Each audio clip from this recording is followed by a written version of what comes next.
Success is an inside job. What do those words mean to you? To me, they mean that if my inner world isn't in order, I could be taken out by the slightest of obstacles and offenses. We've talked a lot about how success is about mindset, that it's 80% psychology. It's maybe not true of every creative, but many of us have a deep, rich, and sensitive inner world that can be rattled, sometimes by small events, sometimes by bigger ones. If we've learned to identify the patterns, then we can set up structures to navigate these challenges quickly and with more ease. One of my big discoveries in the year-long leadership program that I did was that breakthroughs can come rather quickly when you're in communication with people who can see what you cannot see, and you're able to lean on the wisdom of the people and the coaches around you. If you've got a strong mindset, you're less prone to small stuff, and let's face it, it's all small stuff. Someone with a strong mindset isn't easily taken out, but they can still suffer death by 1,000 arrows. What is death by 1,000 arrows? What it means is you could be on the battlefields of your music career, recording and releasing music, touring, networking, marketing, doing everything in your power to grow. But along the way, you get into arguments. You lose some bookings. Some venues don't pay you. Your tour van breaks down. You break up with your partner. Stuff happens. You've probably accepted that already, and you've probably been through a few things in your time. But just as you're picking up the pieces and running headlong towards your enemies, one last arrow hits you, and this is the arrow that takes you out. It could totally be something small, but wrong place, wrong time, wrong day. You're tired, you're exhausted, you're not feeling well, you're crying, whatever it might be, you die by 1,000 arrows. You've passed the threshold of what you think you can take. Obviously, think is a key word there because we can take considerably more than we think we can take. I grew up in Japan, so I read a lot of manga and watched a lot of anime.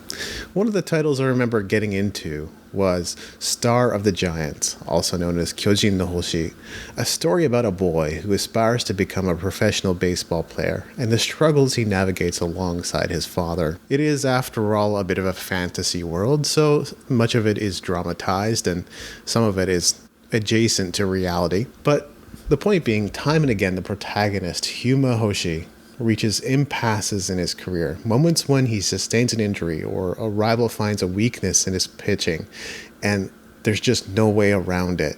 He's lost the battle. It's all over. In these moments, Huma is completely devastated and defeated. He feels as though he's all but licked. Even as a reader, you're familiar with all the training and difficulty Huma has gone through to get to where he's at. So you can't help but feel the devastation he's feeling. You can't help but feel there's no way he's going to recover from whatever challenge he might be facing in the moment. Now, while it is a fictional example, it demonstrates the idea of death by 1,000 arrows quite well. There are other examples well worth observing in real life. The first is your personal and business finances. So often it happens that little purchases add up to a big sum we don't even notice.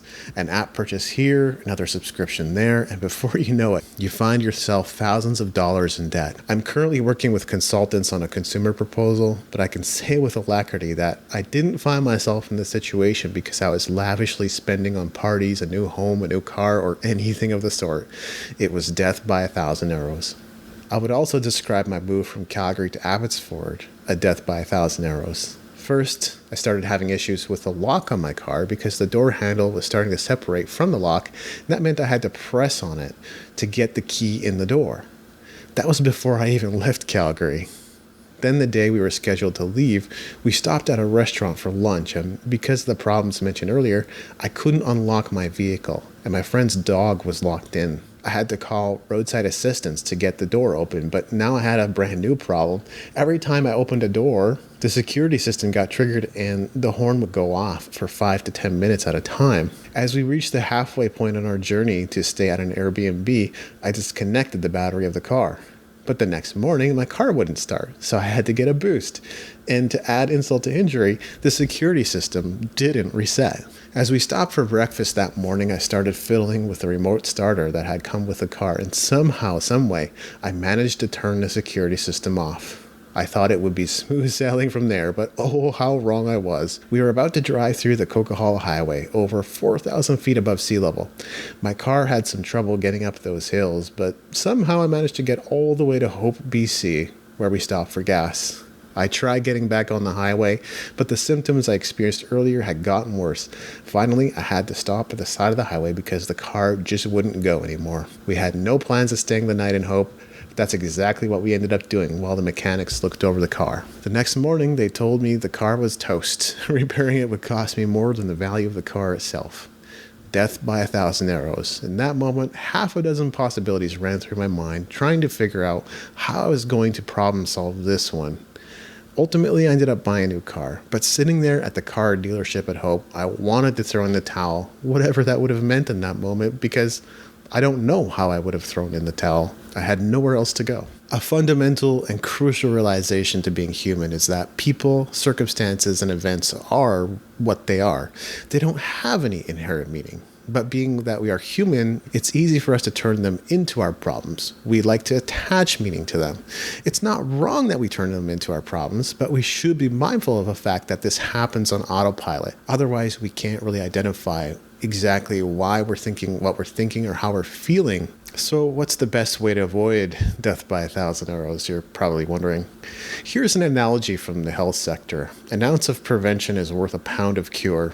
If you can figure out a way to streamline your spending, avoid having your personal problems leak into your professional life, prepare better for every situation, like a long-distance journey by car and so on, you will never suffer death by 1,000 arrows. But here's the twist. There are times when, even when we know we shouldn't use that credit card to buy another course, we do it anyway because we want to take a chance on ourselves. If we play it safe and don't take any risks, we don't get to enjoy rare and desirable spoils. Now, I have never seen someone go into debt to take a chance on themselves and actually have it work out, but there are definitely smart, calculated risks we can take to leap forward in our careers. There's no expansion in doing everything you've already done exactly the way you've already done it.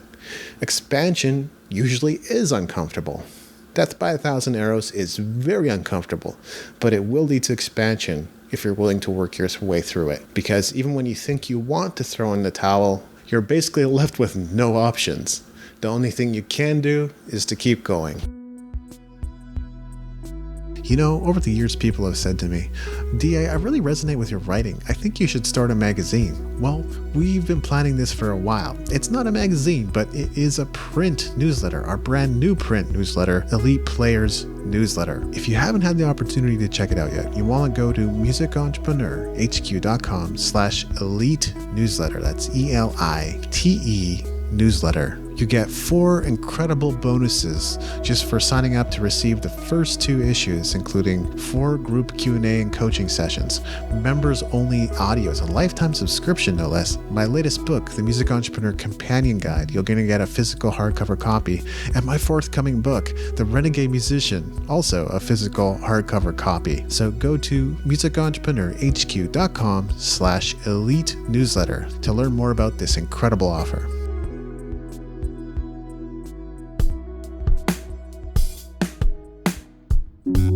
Thanks for listening. The opening theme, closing theme, and closing segment ambient music was created by Brian Bob Young. If other music was used in this episode, it's credited in the show notes at musicentrepreneurhq.com. Please leave us a rating and review in iTunes to help us spread the word about the show.